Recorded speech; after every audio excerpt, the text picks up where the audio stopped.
What's happening, guys? Chris VA Travels, and today I'm visiting the Civil War Museum of Virginia. Yeah, I'm out here on the Newmarket battlefield in Shenandoah County in the Shenandoah Valley. And yeah, first off, one of these Virginia love signs, pretty cool. And you've got, of course, the Newmarket battlefield right behind it, right back there, and the Bouchon Farm. I think I'll go ahead and make a separate video on that. Let me just go on in and take a look at this museum, and pretty interesting building. And there's a statue over here. Let me take a look at it.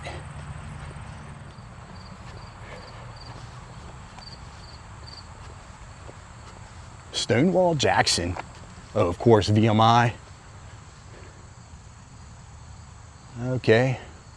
He's got his looking glasses. Pretty nice statue. Oh, and this used to sit out front of VMI, I'm sorry.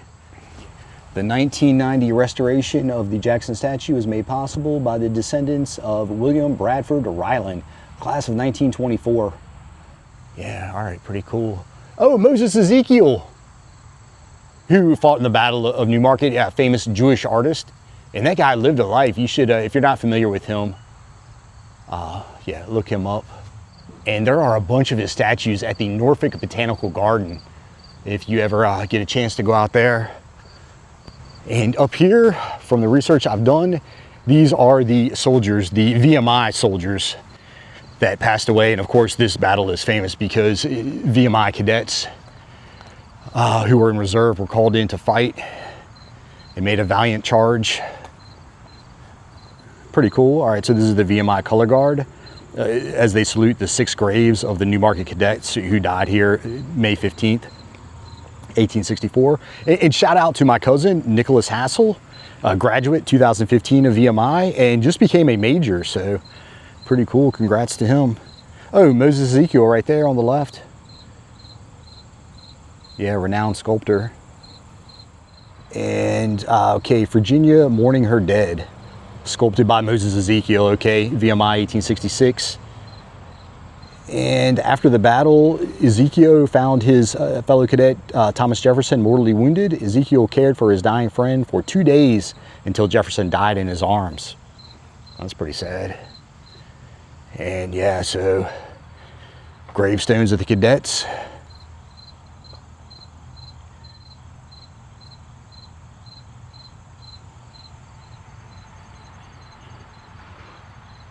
Oh, from Westmoreland County. J.C. Wheelwright. And here he is. Here's the Thomas C. Jefferson, or is it Thomas G. Jefferson? I'm sorry. Oh, in Amelia. I have family in Amelia. Yeah, killed here May 15th. W.C. McDowell. And North Carolina, it looks like.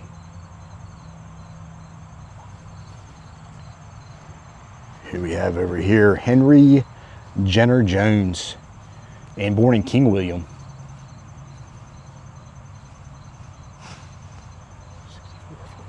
Yeah, so this one's pretty clear. Born out there in Wythe County.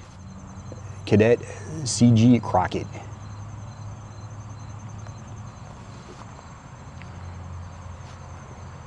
Down here it says Hall of Valor. All right, let's check this place out. Made it inside. I'll tell you the ticket is $12, and that includes the Bouchon Farm and battlefield. Pretty cool stained glass mosaic. This thing's 28 feet long, and it's actually slab glass. It was created by Israeli-born artist Ami Shammer, and it was the brainchild of a guy named Robert Blood, and he's the one who originally designed the museum back in 1970.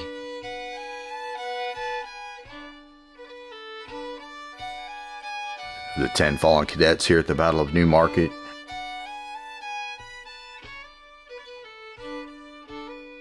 Virginia Seal again.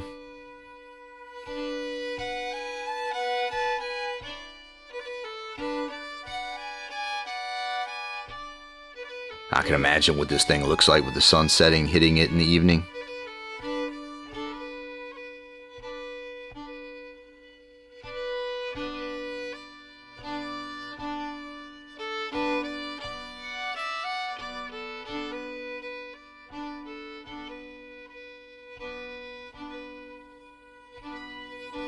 Oh, cool. This is the Thomas Jefferson statue that sits outside of the rotunda at the University of Virginia. And this is the 1/2 scale studio model from 1899.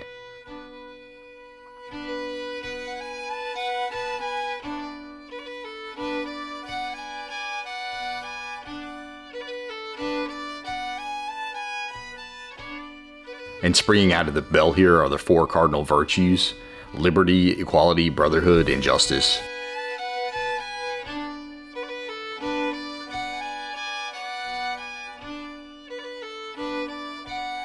And he's got the Declaration of Independence in his hand.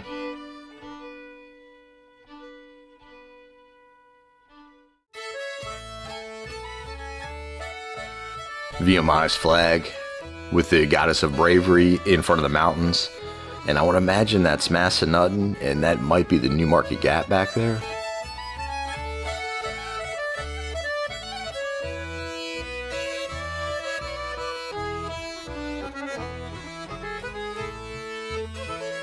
And Field of Lost Shoes is going to begin shortly, and I'll take a peek inside the theater here, show it to you.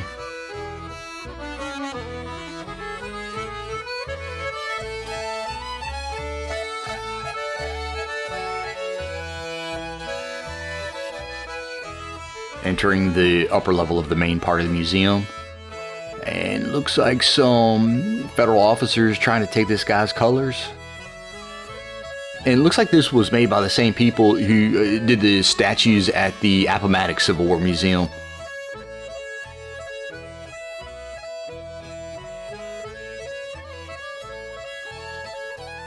And this guy looks like he means business.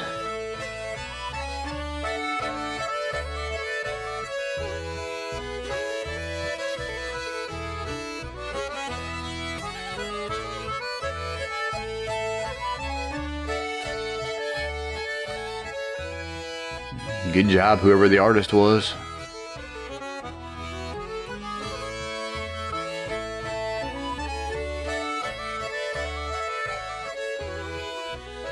Circle of the 33 state flags that were present in 1860, and the 11 that are slightly lowered are the ones that left the Union.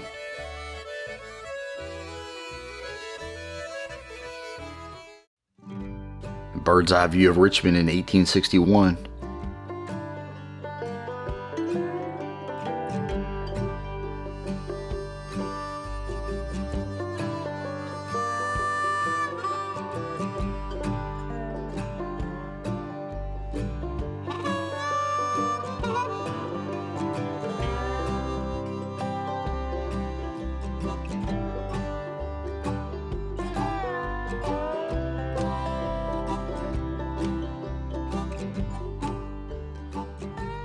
And here it is in April of '65.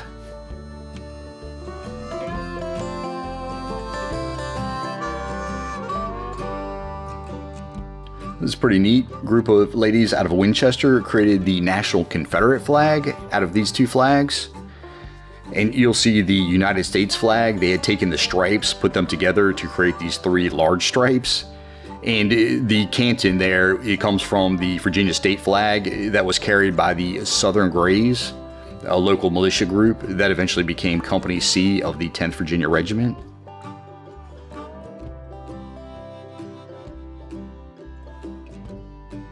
And there's about 100 different versions of this Roman goddess standing on top of the defeated tyrant.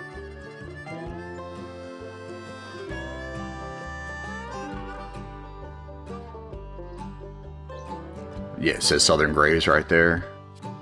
A house divided. Original 7 states seceded after Lincoln was elected. Upper South left after Fort Sumter.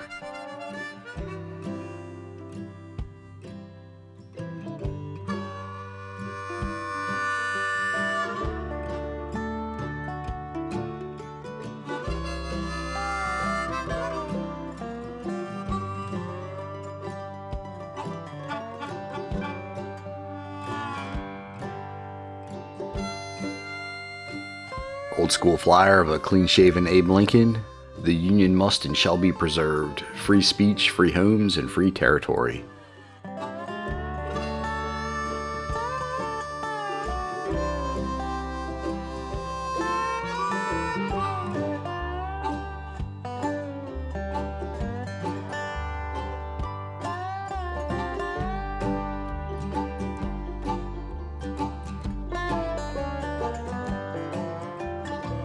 A really skinny Jefferson Davis. And if you ever want to know why he kind of has that Terminator look in his left eye, he suffered with chronic inflammation in his eye.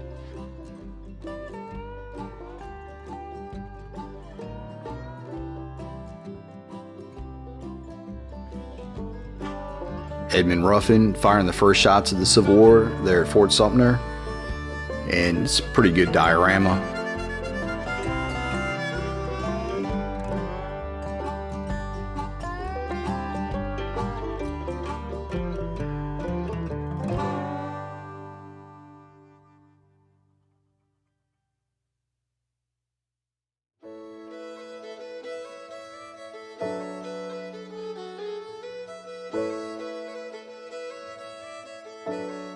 Pretty wild how you'll see Virginia and the Confederacy reached up to about the same latitude as New York City. Of course, before West Virginia broke off.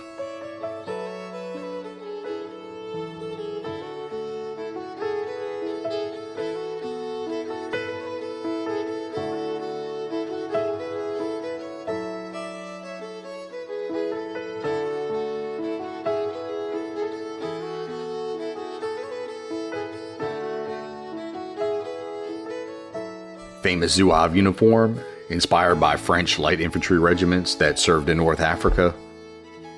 Union Army had more than 70 volunteer regiments throughout the conflict, while the Confederates fielded about 25 Zouave companies. I know a guy named Bill Molyneux who would be impressed by these figures.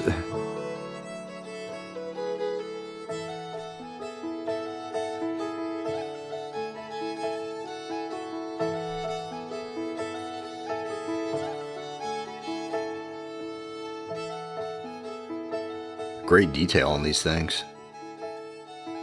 General Lee, looks like he needs to get caught up on some sleep. But yeah, check out his uniform, wearing his coat bearing the 3 stars from when he was a colonel, and wearing a pretty nice sash. And he's got on his oversized pants.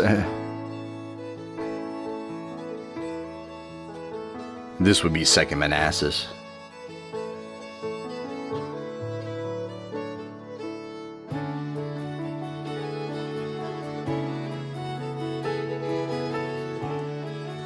Pretty dramatic picture. And are these guys throwing grenades?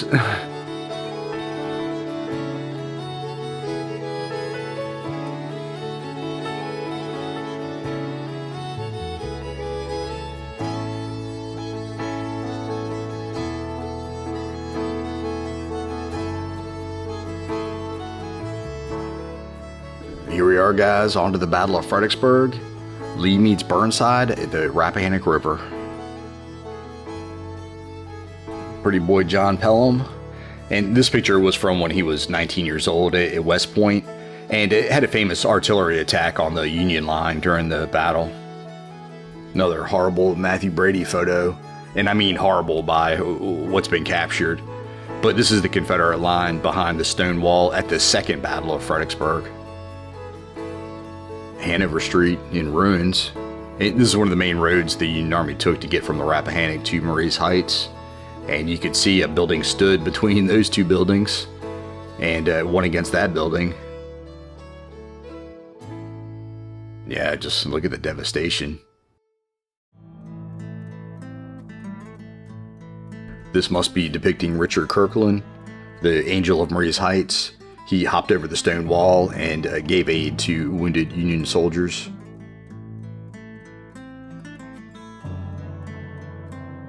And in actuality, the Union soldiers hadn't gotten that close to the stone wall, and the mountains wouldn't have been that visible, but I'm nitpicking.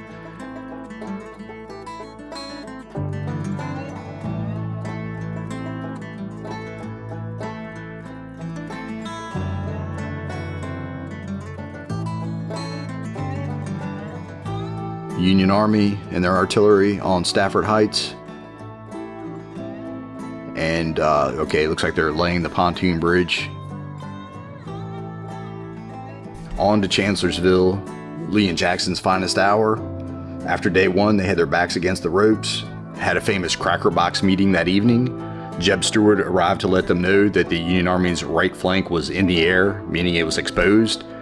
Stonewall Jackson said, "Hold my beer," and the next day he made a famous flank attack, looped around, attacked the right side.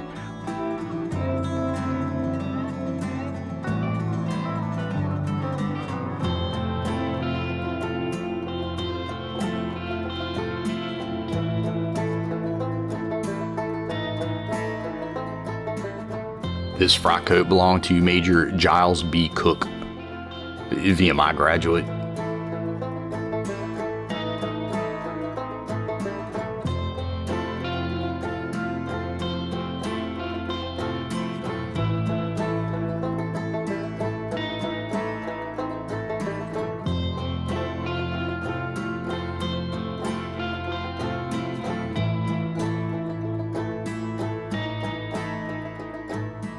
Famous picture of Grant during Cold Harbor, right in the thick of it, right towards the end of the Overland campaign.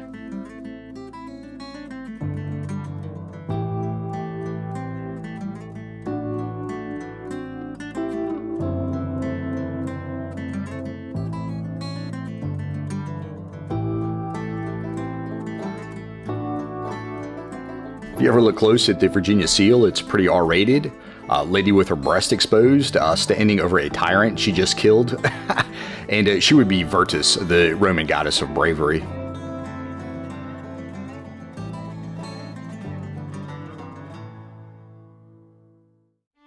A serious collection of bullets right here. And there's a guide to the right if you want to find out what each of them are.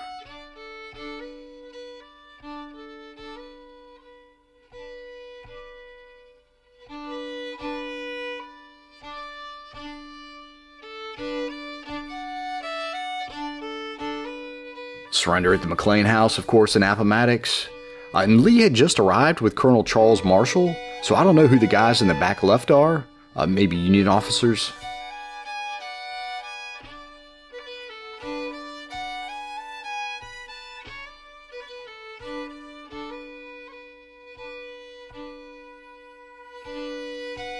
One of the parole passes right here, allowing the soldiers to return home.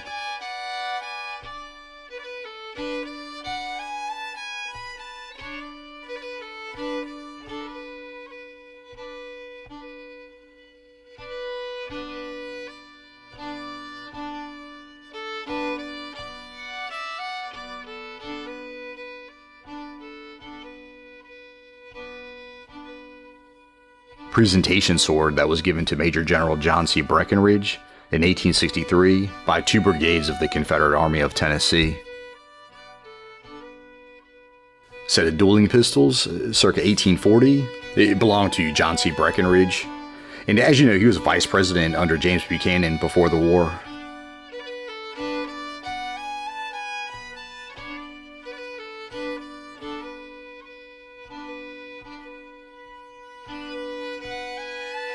Grant's Virginia plan, and yeah, this is where they lit it up. And they had pretty much done the math and realized at this point there was nothing the Confederates could do. Robert E. Lee, he could pull out all of his tricks. He could split his army, do these flank attacks, find the high ground. It didn't matter. They were way too outnumbered.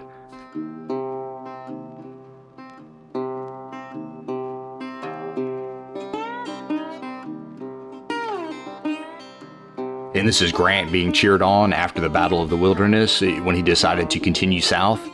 And Grant was not a general to be deterred by a setback. He knew the Confederacy would have a more difficult task in replenishing its battle-scarred ranks than he would. Grant resolved to continue hammering at Lee in despite of the cost.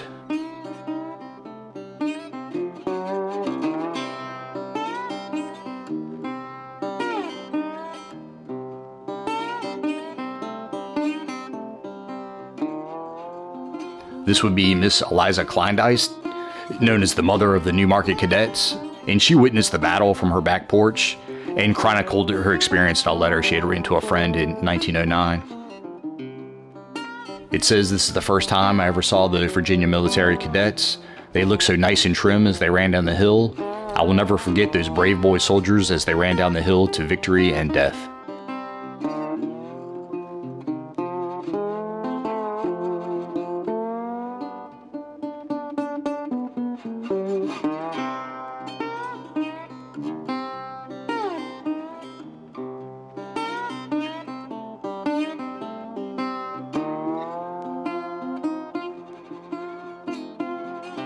Possibly the worst photo taken during the war.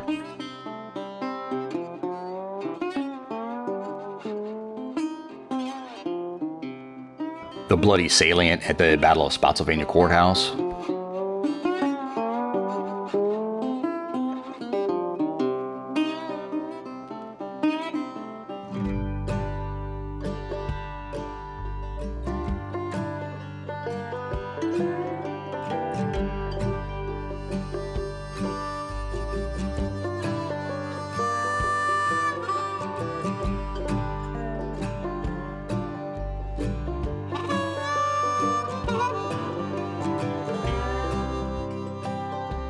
And now on to the big stalemate at Petersburg. Yeah, siege warfare. There's a Confederate Coehorn mortar, 24-pounder.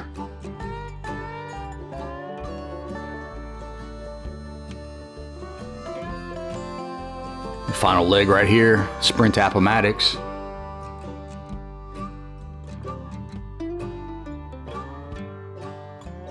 Sherman on the hunt right there. Always identifiable with that signature hat.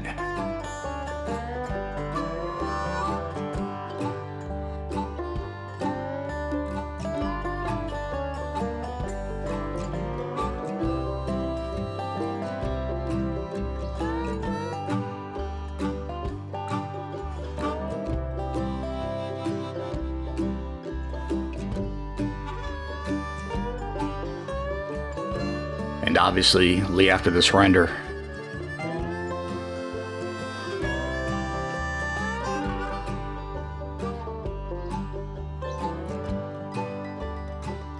McLean House, where the surrender took place. A great place to visit, with a great Civil War museum right next door. A must for any Civil War enthusiast.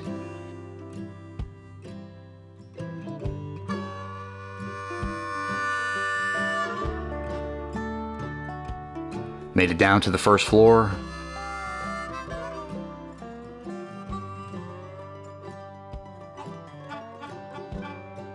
Looks like a more modern leg, but to the right, prosthetic leg worn by Captain William Rice, who lost his leg at the Battle of Greenbrier River, October of 1861, and he lived here in Newmarket. And there were 60,000 amputations performed during the Civil War. And the real killer during the war was bacteria and disease. This was obviously before germ theory. And 416 soldiers died of disease, where only 206,000 died of actual battle wounds. Doesn't say who this guy is, or maybe I just missed it, but obviously a doctor, I would assume. Surgeon and soldiers with the 74th New York Infantry Regiment. They're performing an amputation at a camp outside of D.C.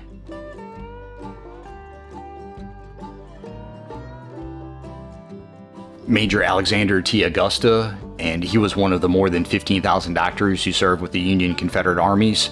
Born in Norfolk, Virginia, appointed surgeon of the 7th United States Colored Troops. This is a surgical kit right here.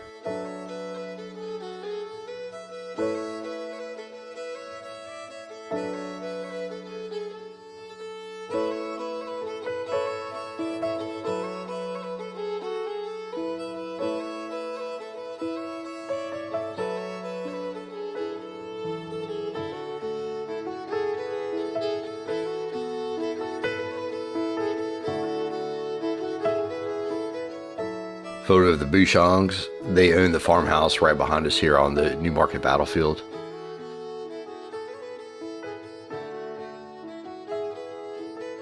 And this is an applique quilt going back to 1855.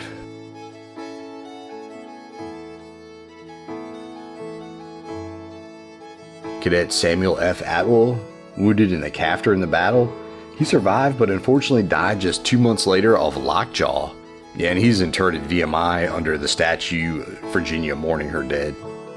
The Newmarket Cross of Valor, bronze cross, that in 1904 it was presented to each member of the Newmarket Cadet Corps. It was designed by sculptor Moses Ezekiel.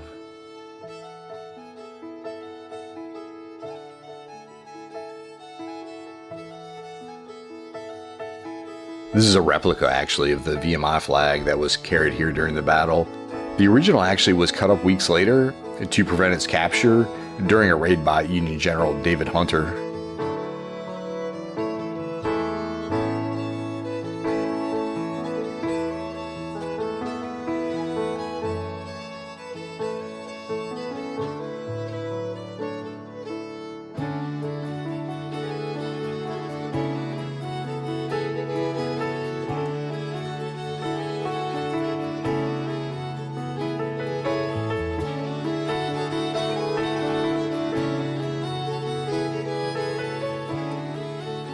Cadet Thomas G. Jefferson, Private Company B. Yeah, unfortunately, he was one of those that was mortally wounded.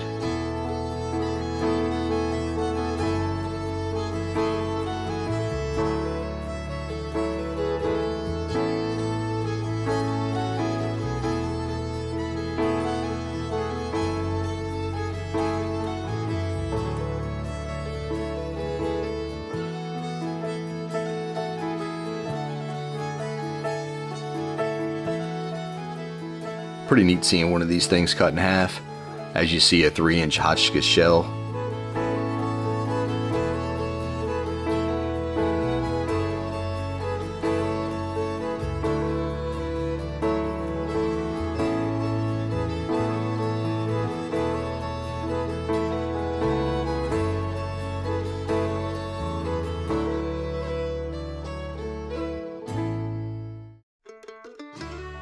And here's some costumes from the movie Field of Lost Shoes.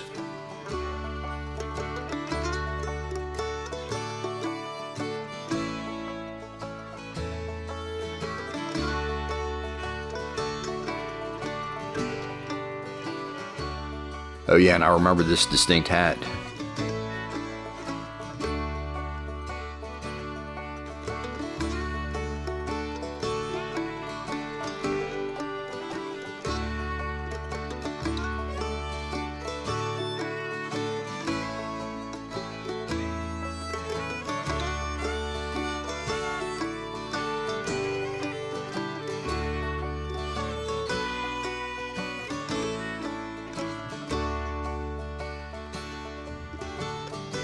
This is the Williams rapid-fire gun, invented by Confederate Captain David R. Williams, and it had an effective range of 800 yards and could fire 20 rounds per minute.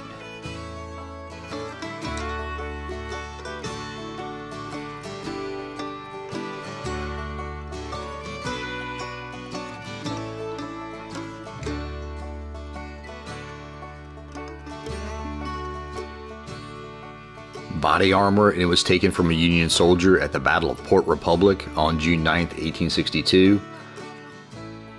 And they think he may have been a member of the 7th Indiana Infantry.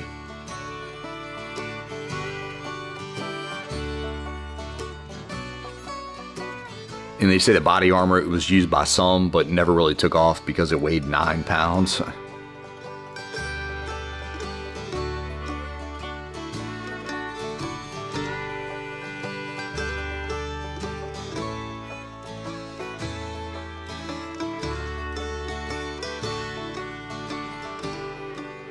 Good topographical map of the valley. Blue Ridge to the east, with the thin Massanutten Mountain going up the middle. And that's the Newmarket Gap right there. Route 211 shoots through there.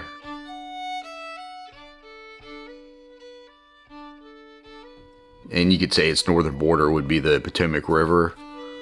The southern border would be the James.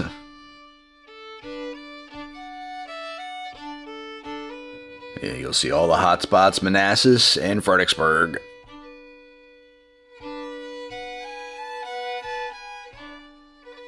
And plenty of nice paintings on the wall.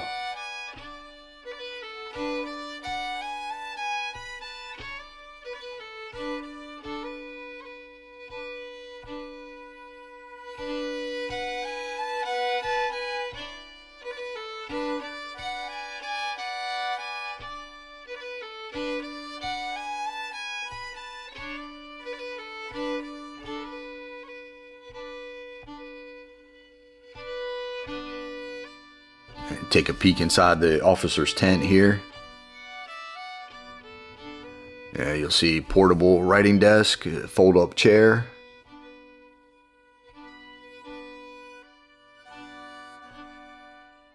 And you see you can close this thing up and take it as well.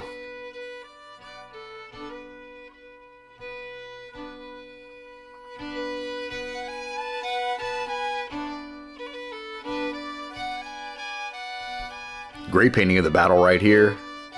You'll see the Bouchon Farm in the background. And this looks like the end of the Cadets Charge where they captured the Union cannon. And they've got that on display on the battlefield.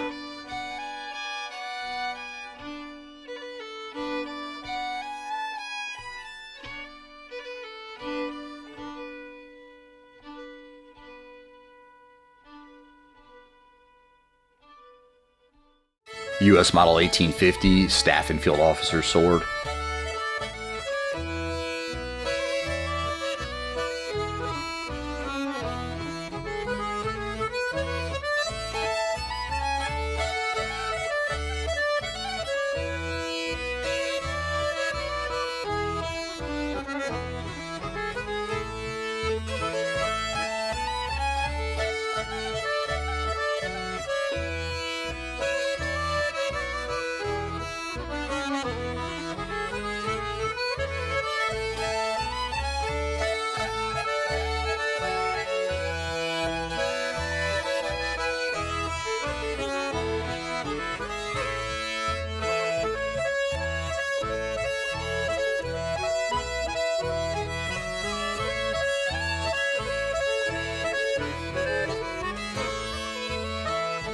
This split hickory basket was made in 1830 by Black George, enslaved individual who lived in Highland County.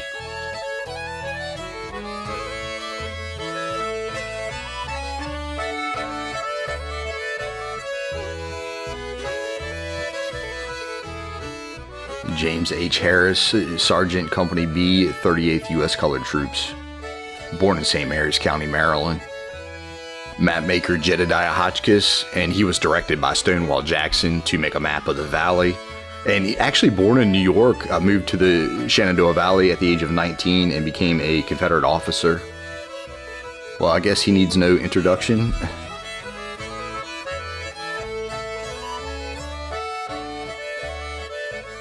Christian Fleetwood, Sergeant Major, 4th U.S. Colored Troops, born in Baltimore, Maryland. And check out the bullet hole in the collar. This is the uniform of Cadet Francis Lee Smith. Yeah, bullet broke his jawbone and lodged into his collarbone. He survived. Here's the bullet right here. He kept it, and it's in this gold acorn setting. British pattern infantry sword carried by Captain Thomas Robinson, VMI class of 1856, served as a tactical officer of Company D, Corps of Cadets during the battle.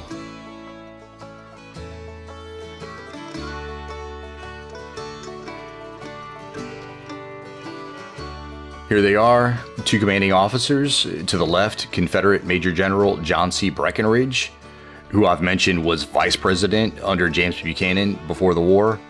And to the right, Union Major General Franz Sigel, who was born in Germany.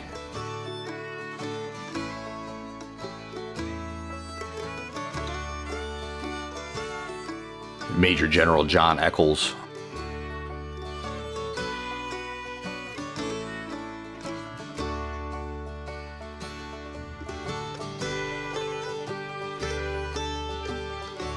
This leather trunk was used by Charles Alexander Derby, the VMI class of 1848.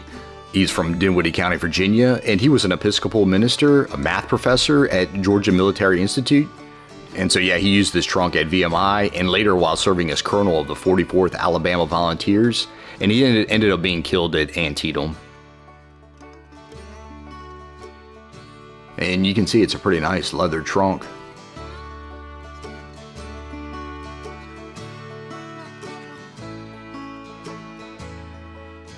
Bird's eye view of Stanton, Virginia.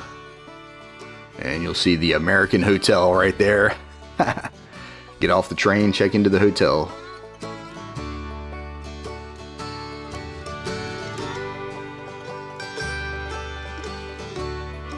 This spoon and wreath leather buckle with the Virginia seal, it was worn by Cadet Charles H. Reed, who fought here at the battle.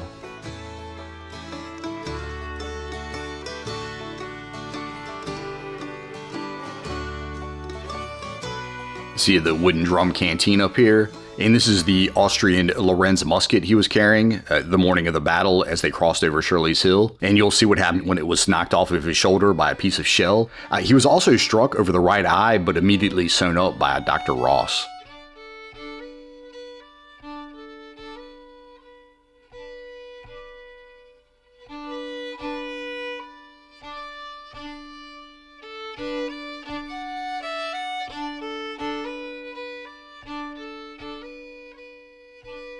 This is Cadet Benjamin Duck Kalana, and he served as cadet captain of Company D, born out there in Accomack County on the Eastern Shore.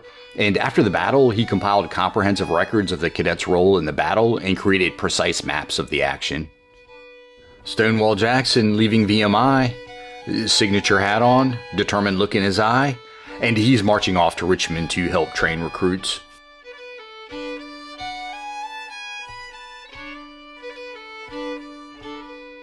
These field glasses were carried by Lieutenant Colonel William Lincoln of the 34th Massachusetts. They fought here at the Battle of Newmarket.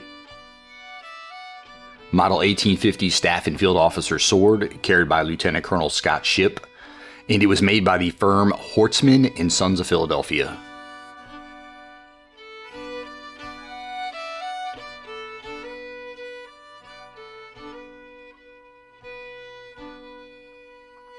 Again, Lieutenant Colonel Scott Shipp, this is his cap, his frock coat down here, things pretty tattered. But he graduated VMI 1859 and later became the superintendent.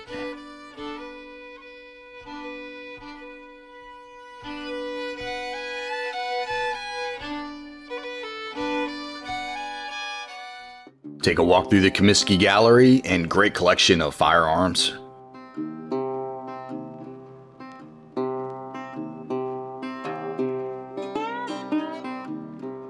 .58 caliber Remington Zouave rifle, U.S. model 1863. Bullet mold of a .58 caliber mini ball, and most lead bullets were created by high volume machines. However, bullet molds like this one were used by many soldiers to make their own ammunition.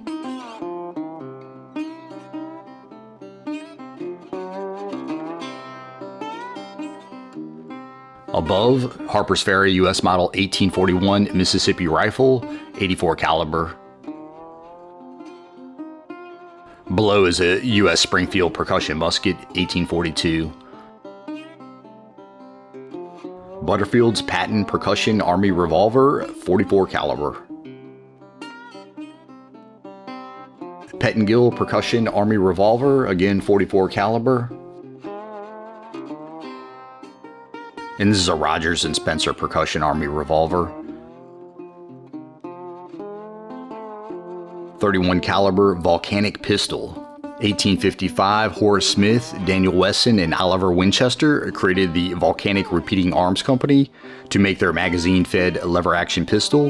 1 year later, Smith and Wesson left to start their own company. Mr. Lincoln's machine gun, or the Agar gun, or as it's nicknamed, the coffee mill gun. See, this thing is hand cranked, and I guess you dump the bullets in there.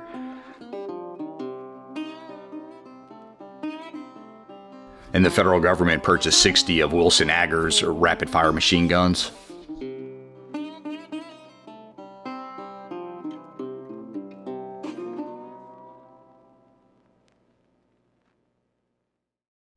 A percussion cap box where the copper caps were stored, and the wool batting made it easier to handle the small caps. Parker Field and Son pattern 1853 Enfield, .44 caliber Confederate rifle made by the famous Parker Field Company of London.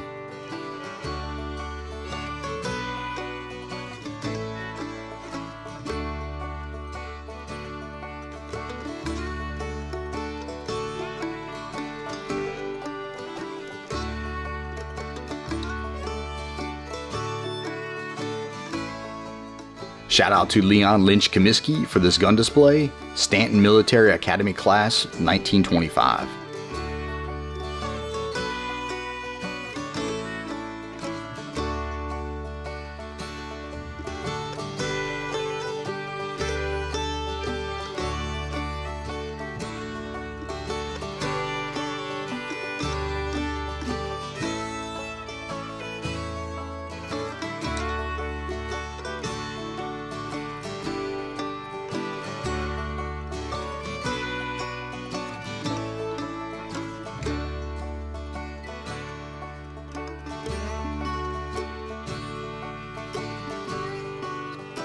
Long rifle, Shenandoah Valley, barrel length 43 3/8 inches, 50 caliber.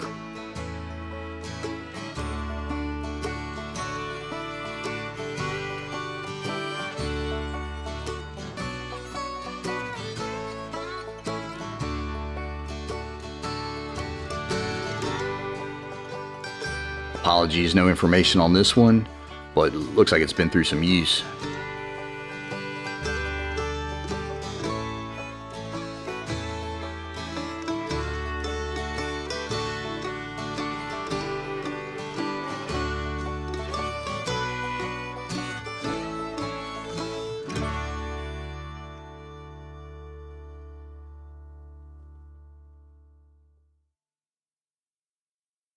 And before I get out of here, I'll take a look at some of these paintings in the Robert Raeburn Civil War Art Gallery.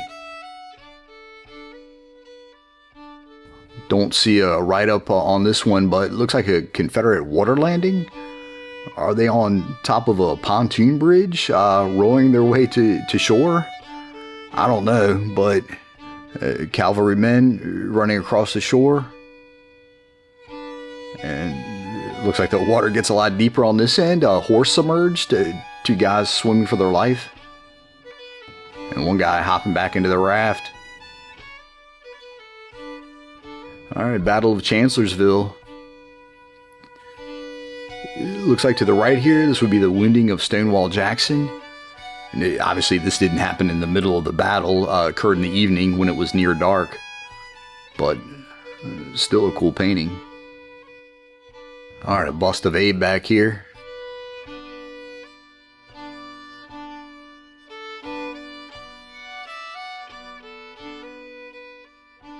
Vermont Cavalry, Ashby's Gap, led by Colonels Preston, Earhart, and Perkins.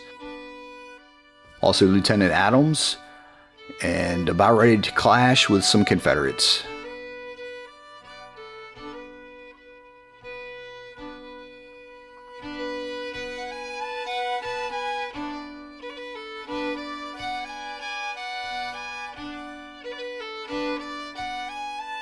Out the window, the battlefield and the Bouchon farm. That's where the cadets passed through. And on the other side to the left is where they led their charge across the field of lost shoes. Captain Henry A. Wise, named after his uncle, Virginia Governor Henry A. Wise. And when Lieutenant Colonel Scott Shipp was wounded, Wise assumed command of the cadet battalion and led the attack on the Union position. Later in life, he became superintendent of public instruction for Baltimore, Maryland.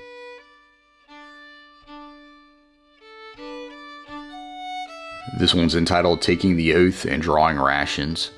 And I've seen this before. I actually saw this in a house in Columbia, South Carolina.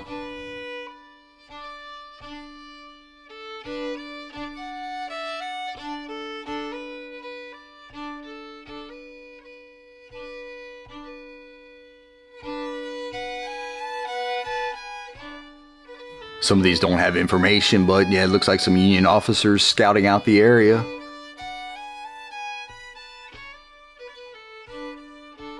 And this would be Gettysburg right here.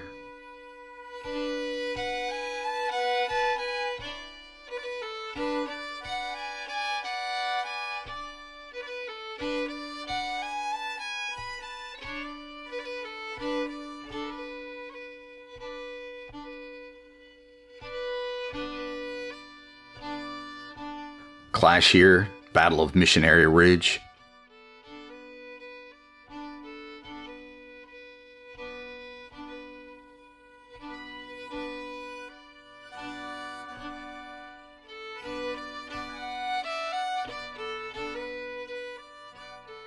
Here we've got Lookout Mountain.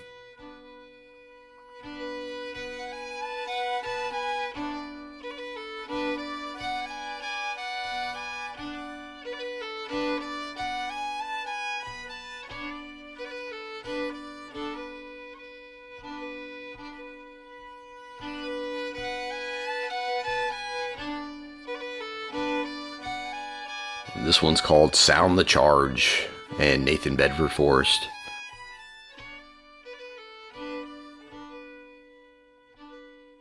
Field of Honor. Looks like some victorious Confederates.